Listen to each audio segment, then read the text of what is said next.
Hi, I'm Sarah Fries, lead designer of the Foundations of Trust workshop. Patrick Lencioni, who wrote the book The Five Dysfunctions of a Team, cites the absence of trust as being the single most important failure of a team's success, because trust is very hard won by and difficult to establish.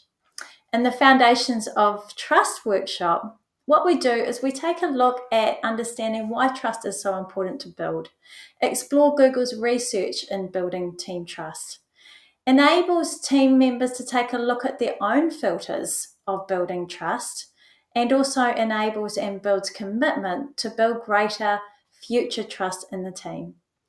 This really is the one of the most simple and powerful workshops for generating greater connection, trust, and engagement in your team.